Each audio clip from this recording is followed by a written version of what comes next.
Latest news के लिए subscribe करें और न्यूज अपडेट के लिए बेल आइकॉन पर क्लिक करें। हीराकुद जलभंडार रे एक विरल माछ देखा मिली। मत्स्यजीवी कहवा अनुजाई नूतन स्पिलवे तैयारी हेबाकु थिबा फास्ट कैंट एरिया रे एही माछ को देखिथिले। एते बड़ा माछ केबे देखा जाय नथिबा बेले यह एक विरल प्रजातिर माछ होइथिबा अनुमान करा जाउछि। गत 50 वर्ष मध्य एभली माछ केही देखि नाहंती। एने हीराकुद मुख्य बंध अधीनस्थ मत्स्य विभाग को पचारिवारु तांको पाखरे से भली किछि तथ्य नाही बोली कहिसंती। अंचलर मत्स्यजीवी कहवा अनुसार सेमाने जलभंडार रे अनेक बड़ माछ और कईछ सह अनेक विरल प्रजातिर सरीसृप मध्य पानी रे थिबा देखिसंती।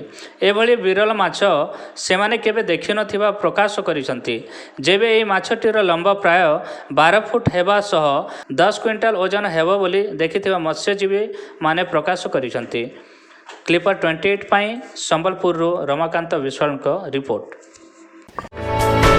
For more news updates, do subscribe, like, share and comment. Clipper 28.